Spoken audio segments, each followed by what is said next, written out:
Let's talk about some difficult English grammar. So, if you are someone who likes learning grammar, improving your overall English fluency skills, please subscribe, turn on notifications. That way I can become your teacher. My name is Wes. The channel is Interactive English. It's all about trying to help you reach your fluency goals. And I want to look at some, difficult grammar concepts, ones that may be confusing. And these are slight mistakes that I often hear in spoken English if I'm having a conversation with someone. And if you would like to get the lesson notes right here, click on the link down below in the description. Join our email community. If you're already a part of it, check your inbox. I've sent them to you. But this is a good way to review and familiarize yourself with this difficult grammar. So, of course, this is a quiz lesson. I want you to participate. Write your answers in the chat, in the comments, and then I'll give you a moment to think of your answer before we talk about it together. So, think about this situation right here. We were planning a family trip over the weekend. However, when I saw the weather report, it looked like it was going to rain. The end, we decided to wait until the following weekend. So, which word best completes that phrase? And I've highlighted the entire phrase. Really, I feel like you have one of two choices. So what do you think best completes that sentence? The end, we decided to wait until the next weekend. So I mentioned that this is a mistake that I hear quite often, and it makes sense as to why people may confuse these. But the correct answer, given this situation, would be, in the end, we decided to wait until the following weekend. So I see, some both in and at as far as responses goes. Think about the situation. So you have this plan, something that you want to do, but then in the end, we get to the result. Right down here. In the end, we decided to wait until the following weekend. Like ultimately, eventually, this is what we decided to do. So I say that in the end and at the end are commonly confused. I'm giving you the meaning as well as an example. So we use in the end when we want to refer to the outcome of events or disclose a result, which is the example. In the end, we decided to wait until the next weekend. Here's another example. In the end, we did what was best for the kids. At the end really is used when you're referring to a specific point, or really at the end of something. You want to indicate the specific time, like what happened at the end of the story. Now, one thing that may be confusing is because you may also hear people use the phrase at the end of the day. At the end of the day is a little more similar to saying in the end, as far as ultimately, eventually. The one slight difference is that when you say at the end of the day, you're really implying that everything is being considered. But keep in mind, I often hear this when people are telling a story, and instead of saying in the end, like whatever the outcome or result is, they end up using at the end, and that is a slight speaking mistake. So keep in mind the difference between in the end and at the end. How about this one? I don't remember my teachers so strict when I was a kid. I'm giving you a blank there, but think about which word would correctly complete this sentence. Maybe there is more than one. There's a specific word that I'm going for, and of course, I'll give you a moment. Think about how would you complete this sentence. I don't remember my teachers so strict when I was a kid. Somebody's thinking back about their own personal situation, and you would use which word to complete this. So I think you guys are on it. Excellent, Julia, Ava. Being. I don't remember my teachers being so strict when I was a kid. We're talking about strict, and you are often going to use that with the verb to be. He is strict. They are strict. In this case, we're going to use the gerund being. And sometimes I hear mistakes with being, and often people end up using the infinitive and they'll say to be. So here are a couple of examples as to when you would use being in the continuous tense, in which case you're talking about actions and behaviors like, oh, I'm being silly, or you're not being serious. Or you may use it as a gerund, like we were doing in the example. I don't remember my teacher's being. Like, so you have the verb plus being. She likes being the center of attention. Or an adjective plus a preposition and then being. He's tired of being wrong all the time. I feel like sometimes I'm tired of being wrong all the time, which is, yeah, sometimes that's kind of what happens. So just keep that in mind as far as using being. How about this one? Did he miss the meeting? But he also forgot to submit his report. Well, there are two parts. Something to think about. Did he miss the meeting? But he also forgot to submit his report. There is a specific phrase that I want to highlight in this case, but I want you to think about the situation. And I feel like, once I tell you the answer, oh, yes, I got it. And I feel like you guys already have identified it when we're talking about two things that happened. Not only did he miss the meeting, but he also forgot to submit his report. And I wanted to point out that not only, but also construction. So not only, but also is used to say that two things are true or two things happened, especially when it's surprising or shocking. So I want you to keep in mind that you could use this to add emphasis. And in that case, we're going to, when we put it at the beginning of a clause, we're going to invert the subject and the verb. I know that wasn't part of the question, but I just want you to be aware of that, and I've highlighted it down here.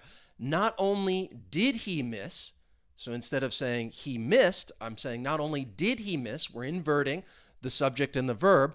Not only did he miss the meeting, but he also forgot to submit his report.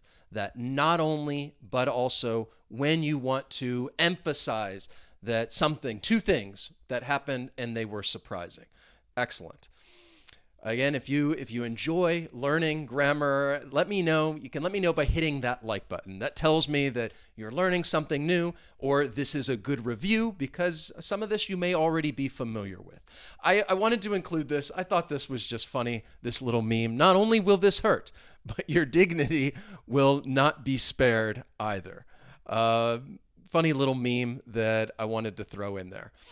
So let's stop being silly. All right, and now it's time to get serious and continue with more very serious grammar. So what do you think about this? The you work, the likely you will have a better result.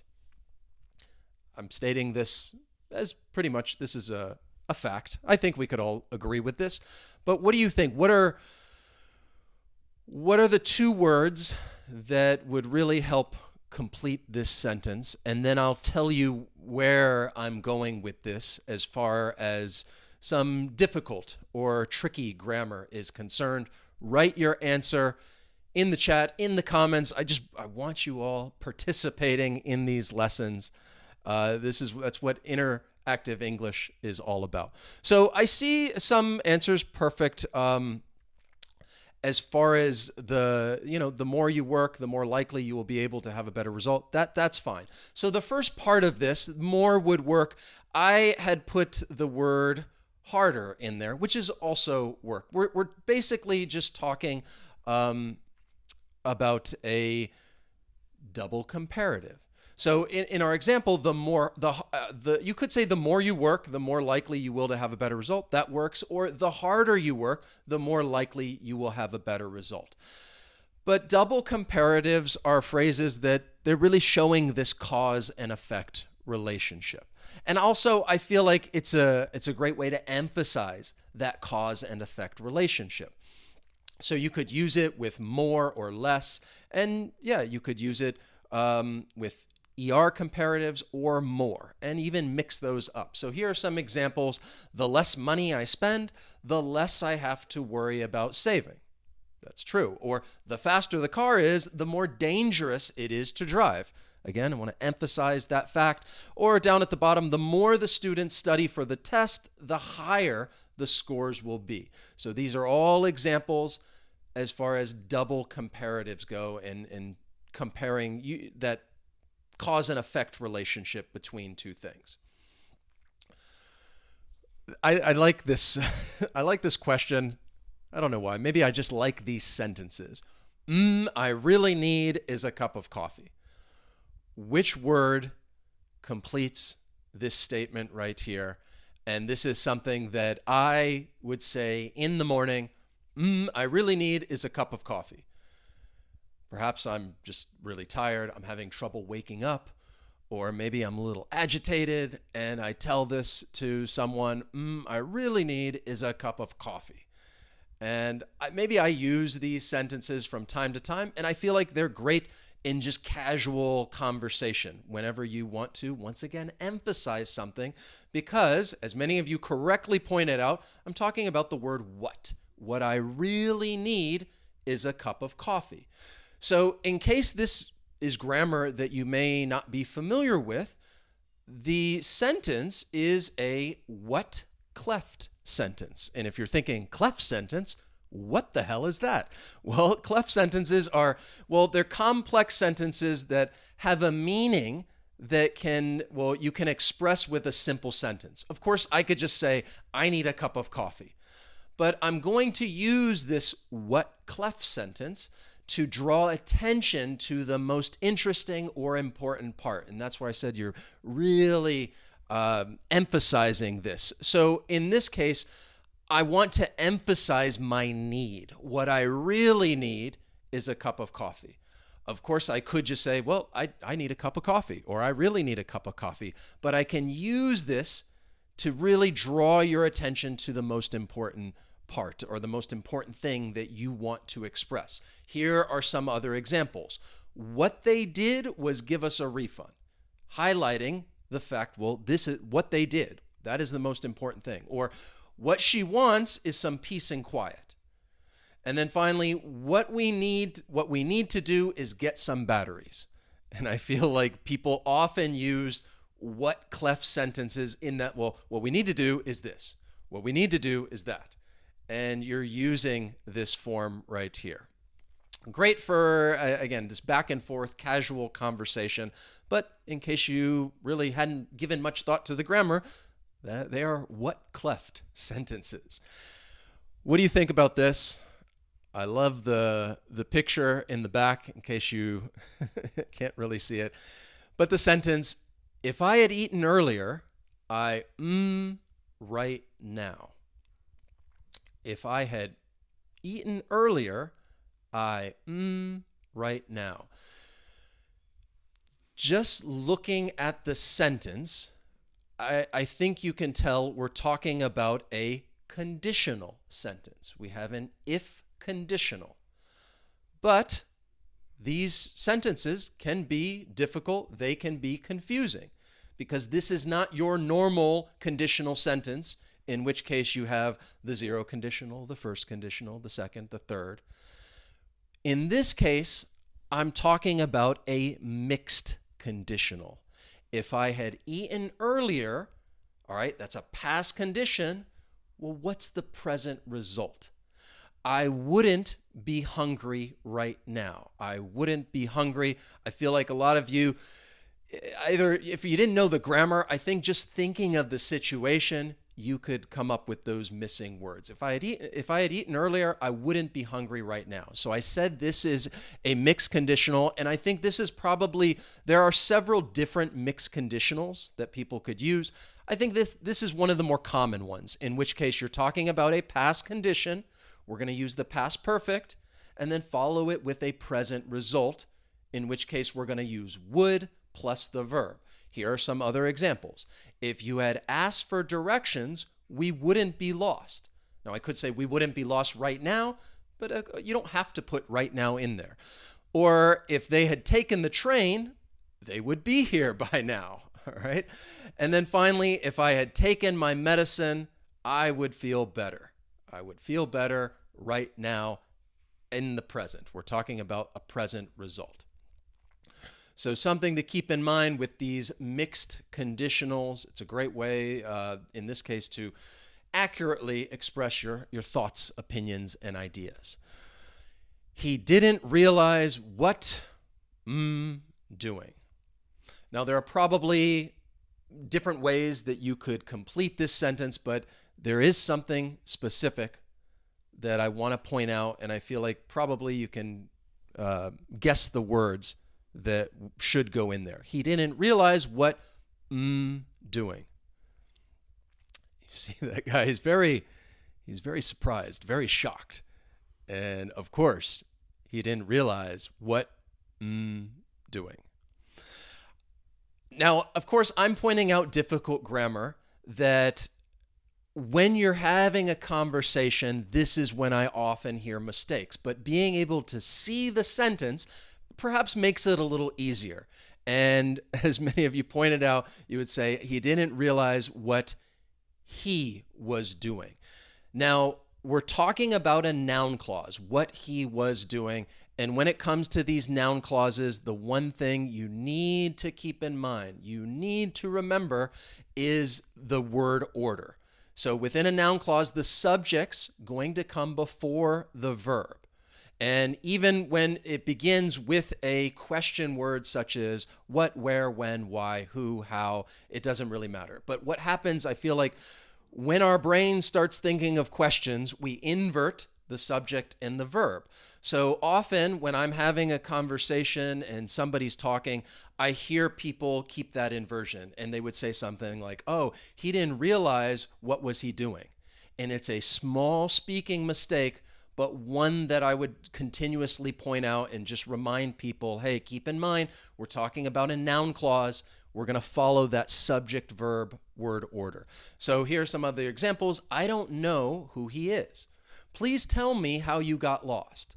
We know what we must do. In each of those sentences, I'm using a question word, who, how, what, but I'm going to follow subject verb.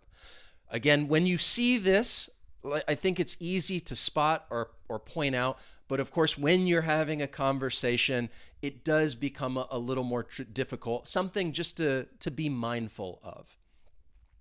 What do you think? Everyone left. What? All right.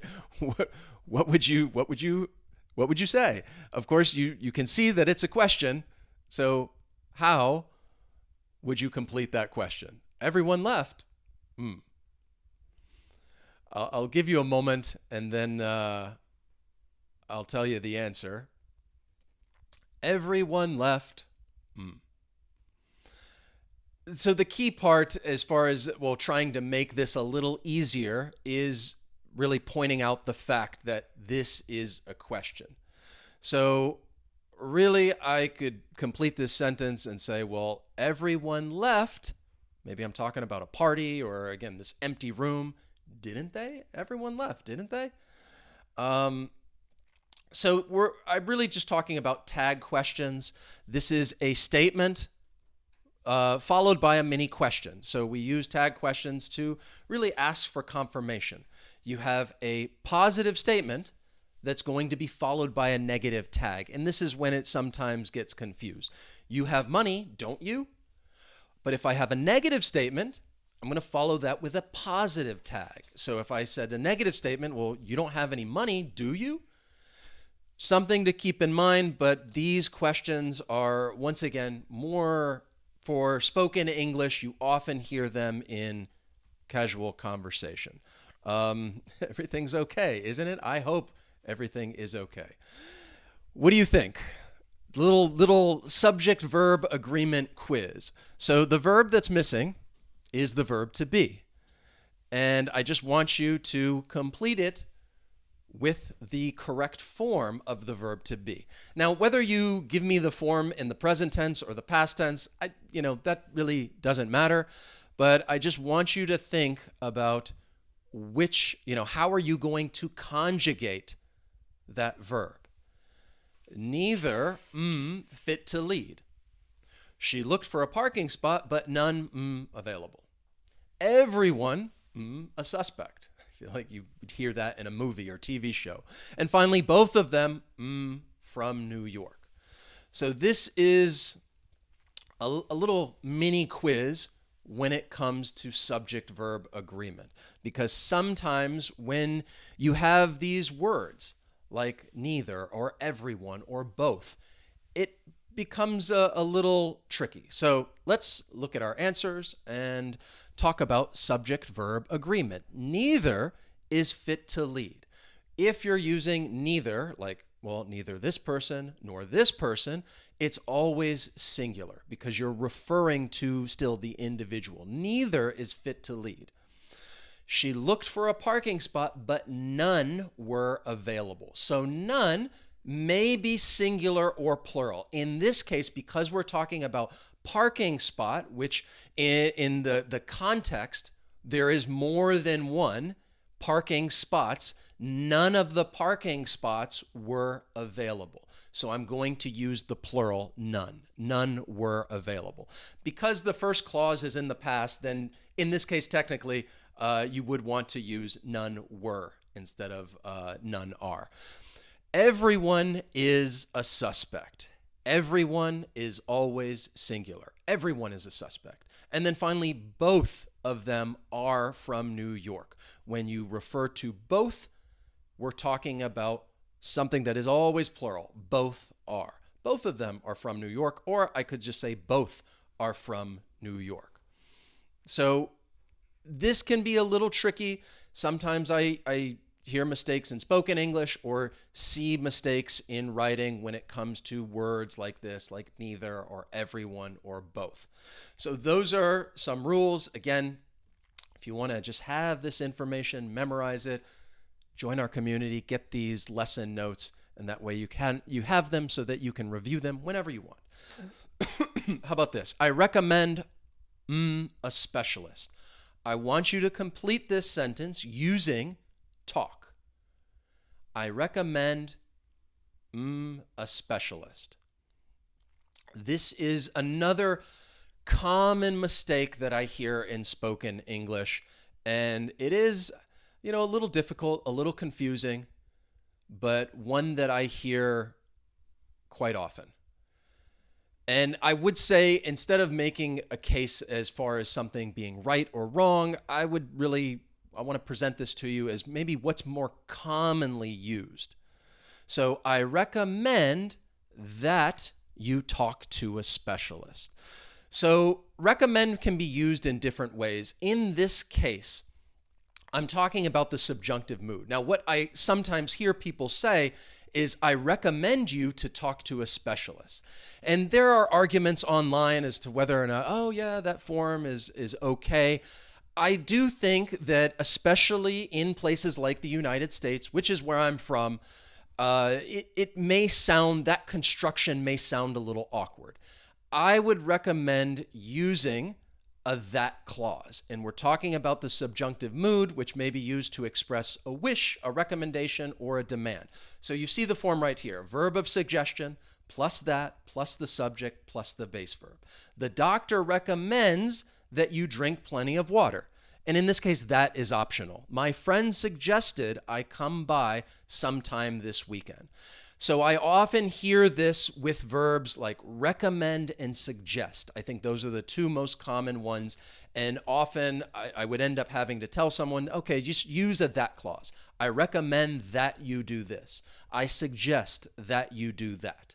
So to give you one other point of reference for this is actually taken from Cambridge's online dictionary, where they're talking about suggest, and they're identifying the typical errors. And that is exactly what I'm talking about when they say, look, we don't use suggest plus the indirect object and then the to infinitive. You would say, he suggested that I should apply for a job in a bank or insurance company.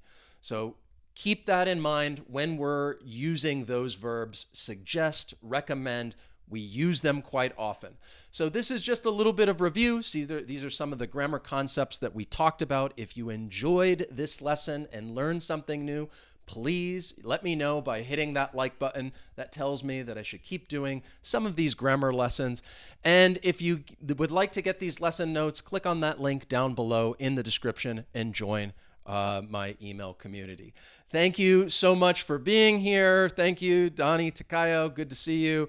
Leona Suma, Eugene, Joseph, Miranda. Just give us some quick little shout outs. Sorry if I couldn't get to more people today, but I hope that you have a wonderful day, and I will see you very